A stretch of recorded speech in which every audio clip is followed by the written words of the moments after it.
Hey guys, I want to show you the most amazing, fastest build in PoE 2 right now. And that is your Tempest Flurry Brawled Bomber build. And this build is just straight up amazing. And as people know, and you've probably heard of it, it's a pretty expensive build to play. But I want to show you today is all the options you have and actually how to play this on a budget. So you see I'm level 95 here. And I've managed to get to level 95 on a 20 div budget on this build. And it's very possible for everybody to do this. There's ways around it, and there's other ways to make it strong. And let's go into that now. Alright, for this build, we're going to be referring to Fubgun's build on Mobalytics. And we're going to basically just start with our gem sockets. We're going to start with our Tempest Flurry, our Tempest Bell, our Herald of Thunder, Herald of Ice, Charge Staff, and Combat Frenzy. These are going to be the main things we need to get this build up and running. Everything else is kind of going to be optional compared to what he's doing because we want to go with the cheaper route. All right, I'm going to go ahead and turn everything off, and we're just going to go ahead and go over the basics here and how this actually works. Right here, we have Tempest Flurry. So the more attacks per second you have, the faster Tempest Flurry is. That's why I'm highly aggressive on stacking lots of decks, because I got 16.39 attacks per second. That's how we travel so fast. Once you get to about 12 attacks per second, it starts to get noticeably a lot faster than what you can actually run. And then anything above 12, you just keep getting faster and faster. And all you're doing is you're running around with Tempest Flurry, and you're going to be killing stuff. You just hold click, spin to win. And this is basically all you get, just some lightning damage here and there, right? Now, we're going to go ahead and turn on our Herald of Ice and our Herald of Lightning. Now, these two interact together. As you see, we got all the lightning supports in with the Herald of Ice, and then all the cold supports in with the Herald of Thunder. Now, a very important thing here is you must have Cold Infusion in order for Herald of Thunder to do cold damage to proc them off of each other. So once you put these two on, then you're going to start getting big RCI. You just start exploding everything. So this combo is really nice for just blowing up and one-shotting rares all over the place. Just basically annihilating the whole screen and makes it really awesome. Alright, now let's go a little further in. Alright, I want to try to confuse you too much, but the next biggie we have in our abilities is this Charge Staff. It adds a lot more damage. It also shoots out an area of effect that beams out of your staff while you're flying around. Now, in order for this to work, we have to consume all power charges. Well, what we use is Combat Frenzy. And what this does, so basically you have 100 spirit in the game, and that's without adding any more spirit in the game. And each one that we're going to be running at the bare minimums is 30, 30, and 30. So that's 90. So you're solid on that. So every time you freeze, electrocute, or pin an enemy, you get frenzy charges. But on our skill tree, we're using resonance, which turns those frenzy charges into power charges. So once we blow something up, we can then use our Charge Staff, and now it lights up. Now we can use it, and now we're shooting out the Charge Staff, which is amazing. This is great. Look, you can hit stuff through the walls with this. This is a wonderful spell, or an attack, should I say, for clearing anything out, especially in like hard to reach areas. It's wonderful. It makes the build way better, and it also adds a lot more damage.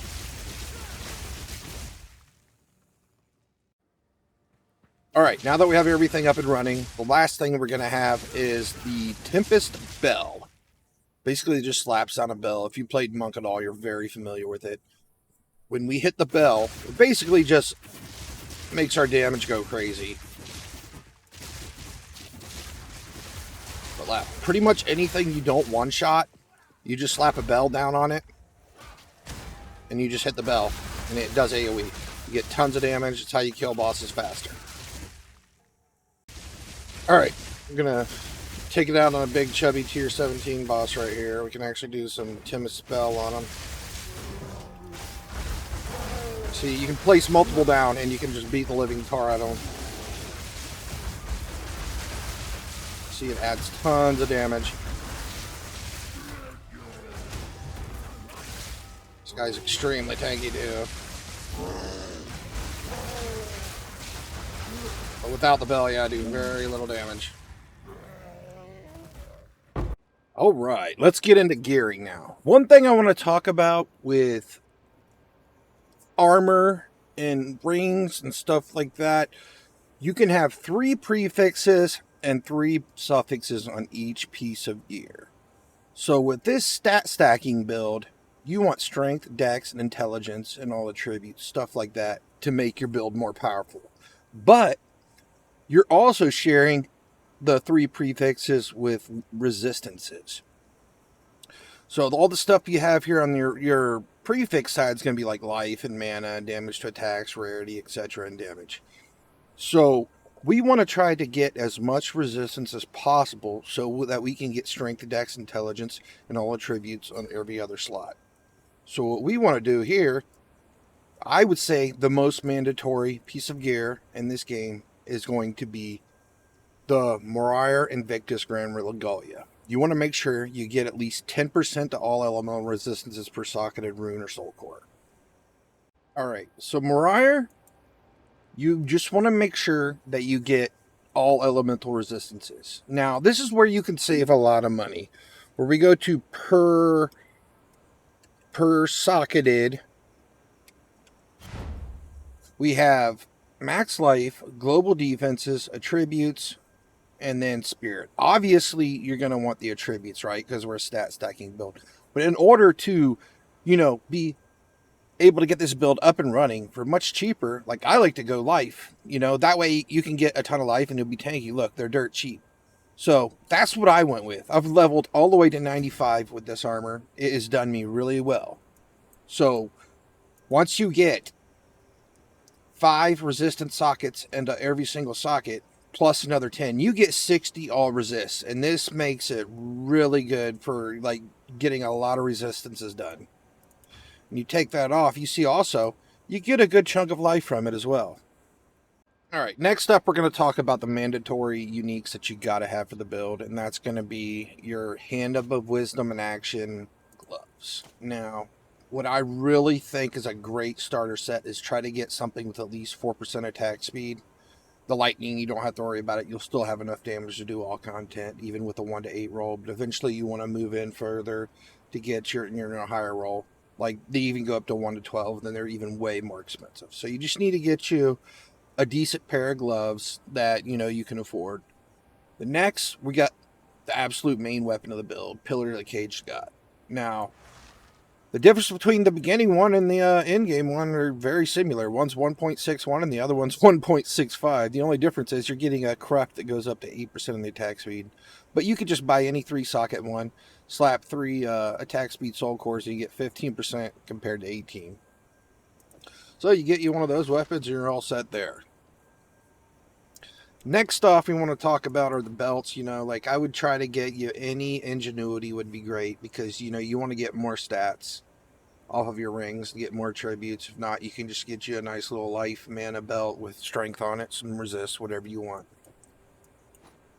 Another great unique I really like that's been very affordable and great for this build is the Against the Darkness Time Lost Diamond.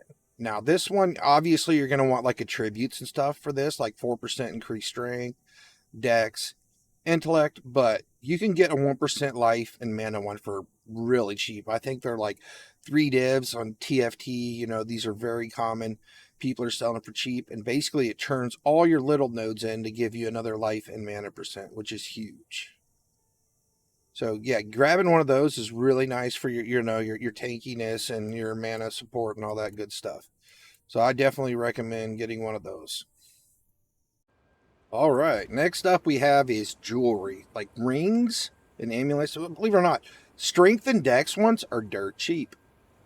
You obviously want to get a chaos resist roll on something in your gear, so you have a little bit of chaos resist, but whatever you want to get is you want to make sure you get attributes, life, mana, resist, whatever left you need. But why get int rings? Because the ones with int on them cost like 3 or 4 times more when you can just get strength and dex and they're way cheaper. And then all you have to do is just fill your tree up with int nodes all along the way. And, you know, so you might as well just get the cheaper ones and just put a bunch of int on the tree. It's that simple, right?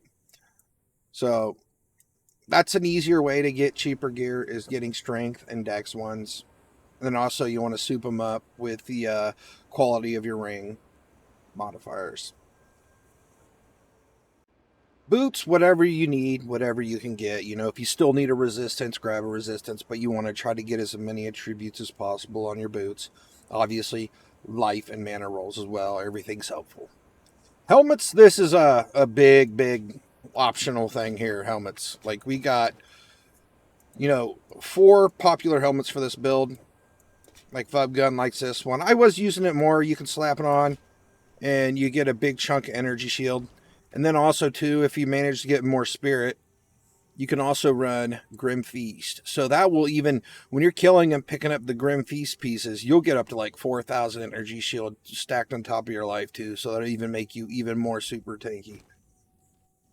I really don't use it much anymore. I've mainly been just using the Black Sun Crest because, you know, it just gives you a bunch of juicy amount of stats. And I really prefer having high dex, the highest first off, because it'll give you more overall damage with dex over int, because it'll just make you attack faster, it'll make you move quicker, it'll make you clear way faster. So I always would say start out with a high dex number first in order to have a quick, fluent character that clears really fast and gets you a lot of loot. Now, another helmet I like to use is just basically a life mana one with a random int roll, but 60 rarity. So I got my rarity helmet that I slap on too sometimes. Like, you want to get some good magic find in, get you a nice big fat rarity helmet if you want. Any of these will work. Now, one odd one here is 3 dragons. This thing will basically make your lightning freeze and your cold damage shock. So if you slap that puppy on, you want to make sure you swap out your heralds though. So you would want to take your cold gems and put them with Herald Ice and take your lightning gems to the Herald of Thunder, or they won't chain explode. But it'll also make stuff proc way faster every time. Alright, later on, once you get more currency, this one's actually been dropping in price a lot, is Melting Maelstrom. This one's super juicy for just boom, filling up your mana right away. Like, this is like absolute best mana flask in the game. Super wonderful. Don't like try to force yourself into it too fast, but if you can grab it, yeah, great. It's awesome. And also in this build, we'll be doing a lot of damage taken to mana as well, as long as you're effective life. So basically, you're more equal to like having like 8,000 life or plus energy shield. You know, on top of that with the disdain, you can become really tanky with this build. All right, so now I'm going to go ahead and talk about the skill tree and what's important about it. As you see, yeah, this one's very similar to Fub Guns. Very similar. You know, we got the resonance, a lot of other nodes here. Things that I like too, some really juicy nodes on the tree I like is Blurred Motion. It gives you another 5% dexterity, attack speed. And actually a really huge one I found out recently is going to be Falcon Dive. 1% increase attack speed per 250 accuracy rating. Now, I actually added in a new gem with my Tempest Flurry, which is Bullseye. Supported skills have 50% more accuracy rating. So this actually gives you a huge bonus in attack speed. So right here, I have 15,900 accuracy rating. Let me go ahead and take that off, and I'm going to show you like how big of a massive boost this is. All right, so we take it back off. Oh, let me get my tree back open, and let's get back to this skill tree. Okay. So I'm at 14.71 attacks per second. You slap that on, boom, another 2 attacks per second. Now this also doesn't even count for the bullseye. Oh yeah, it does. Okay, so there with the bullseye as well, you get like another 1% attack. So your accuracy is really juiced up. That's been a big favorite of mine. This new bullseye thing that we figured out, very helpful. Gets you a lot more attacks, makes you way faster. Acceleration's great if you want to use this. Skill speed. So basically this counts as 10 attack speed. Plus it also makes your skill move 10% faster. So that's a pretty big deal. Another thing I wanted to show you too, they actually just buffed armor recently, so I decided to go iron reflexes and wanted to add in basically all my evasion armor. I got 41% reduction. Supposedly it's 15% better, but you know, you got some nodes here for more evasion armor, gain 8% evasion as extra armor. I only died one time leveling from 94 to 95. That's how solid and tanky this build's been. You know, we're talking on a 20 dev budget. Like, I'm impressed. All right, up here we got your basically enhanced reflexes, another 8% increased dexterity, your big beefy dexterity node here, proficiency, and you come down through here to get 1% increased attack speed per 15 dex. So we're stacking dex. We're getting attack speed from that, getting attack speed from the gloves, we're getting attack speed from the Pillar of the Cage God, and we're getting attack speed from Falcon Dive. Like, we're just juicing the attack speed all over the place to make this build move lightning fast. Also, we got another 25 big fat dex roll right here in martial artistry. A lot of this is fairly similar to Fub guns. Like, if you want to go in his route in the end, that's fine. And up here, we're getting Eldritch Battery. So what little energy shield we do have, we're converting it over to mana, which isn't a whole lot. Just like 200 on this armor, some on the gloves. Not a whole lot of energy shield, but it adds a little more mana. That's optional. Like, you take it off, you're going to lose about 200 mana. Not a big deal.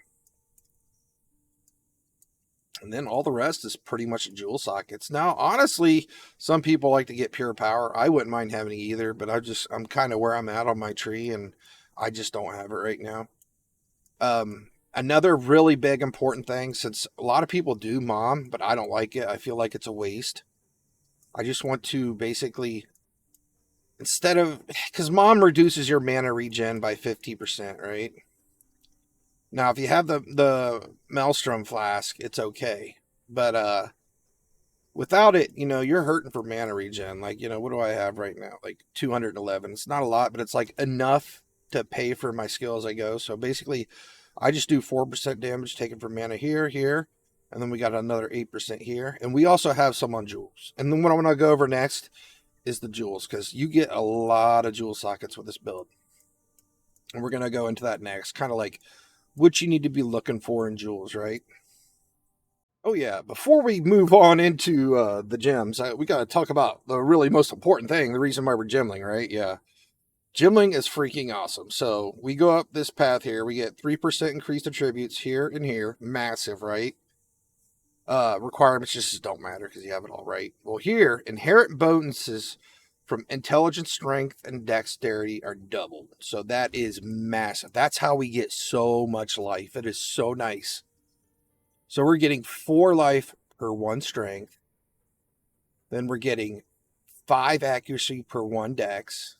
And then we're getting 4 mana per 1 int. We're actually getting 10 accuracy. That's how we have so much accuracy. And then on this side, we're just coming up to get some quality, you know, juicy quality. And this really nice one here, 30% less cost of skills, you know, just so you know you're not... See, like, our mana is maintaining pretty good. All right, jewels, the bread and butter of this build. So, I'd say one of the most important jewels for this build is you got to have at least one of these. And it's going to be recover 2% mana on kill. This basically keeps you topped off at all times without having to worry about mana flasks, right? Also, another benefit you can get on these blue jewels is mana regen. You can get increased area of effect and increase magnitude. So basically, I'm getting all 4 benefits from this jewel. This is a really solid one. I got lucky with this, basically a snipe. So all 4 of these things are affecting the build.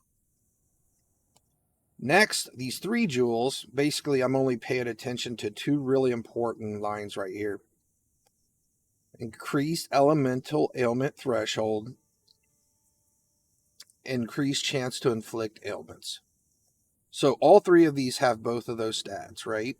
And what that's going to do is help ensure that our Herald of Ice and Herald of Thunder are going to bounce off each other. You know, you want to make sure you're inflicting those ailments. So I have 3 of those jewels supporting that. You know, especially like when you get into maps where you got like monsters with extra resist or ailment threshold boosts and stuff like that. This is going to help you basically turn the tides and keep exploding everything. So I like to have 3 of these jewels. I mean, you could probably go with even more if you want. I mean, I think I might add some more jewels later in the future, but yeah, you want to be looking for those 2 stats. Chance to inflict ailments and elemental ailment threshold. All right, these last 4 jewels, and like, I ain't joking when I got some garbage ass budget gear in this build, right? Look, this jewel, the only thing I'm getting from this is 4% damage taking from mana before life. So I got 4% here, 3% here, another 4% here, and another 3% here. So we got 6, got 10 more. So we got like a total of like 30% damage taken to mana instead of just going full damage to mom. So basically, you're getting another 30% life added onto this. So you get a couple of these jewels. Now, yeah, also other nice things you can get out of these is like damage recouped as life is useful. Or faster start to recharge if you're using the disdain. Obviously more area of effect. Stuff like that. Any other useful stat. Oh, elemental damage. That's another great one because we're doing lots of elemental damage. So these are the kind of jewels you want to get to basically add more tankiness to your build by taking more damage to mana before life. Well, that pretty much tops it off. I mean, one thing too I want to throw in here, the stone charm. Use it when you become stunned. You don't want to get stunned. So anything that doesn't die right away in this build, you're going to be up in its face and you're going to be getting hit by it. So you want to make sure you never get stunned, right? So you can finish killing everything. So yeah, don't forget the stone charm. You got to have your stone charm. And yeah, that pretty much about wraps it up. You can follow Thub Gun's guide if you want to go deep in the end game, but I feel like life and damage taken to mana is the absolute best route to go while you're poor and building up in this build. I'm planning on investing a lot more money in this build now. As you see, I've already started to buy, better stuff. Got me some nicer gloves. Got me the better staff. I'm taking this to, man, I got the melting maelstrom. Like, I'm going all the way with this build. I'm going to keep investing. But this set of gear, this cheap set of gear, less than 20 divs, not counting, ingenuity, you can definitely get a cheaper one. They'll keep you in the 20 div budget.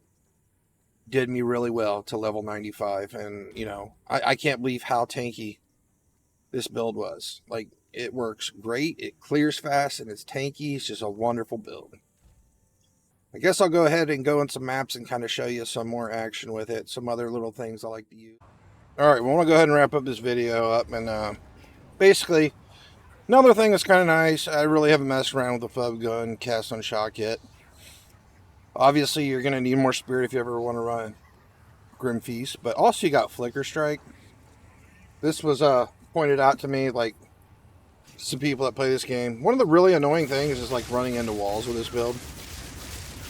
Like, you get stuck a lot.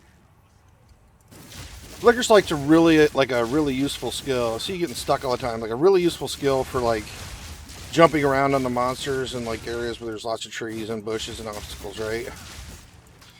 So, I just want to throw that out there. You might like Flicker Strike.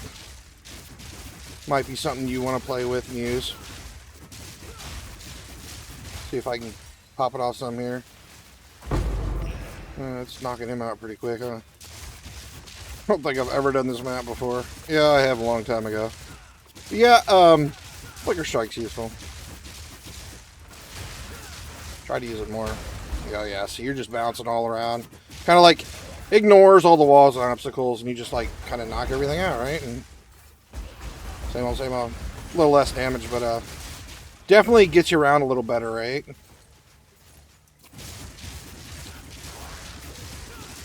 So yeah, I just wanted to point that out there. If you decide to play this build, man, I really hope you enjoy it. I'm loving it. I actually want to, play it now before it gets nerfed, because I'm pretty sure that shit's coming, right? They nerf everything amazing and fun and fast like this, but hopefully they don't nerf it before the next season. Maybe we'll get to enjoy it for the rest of this one. But yeah, guys, thanks for watching. Hope this helped you out and you learned something, and hope you enjoy the build as much as I do. Alright, guys, take it easy.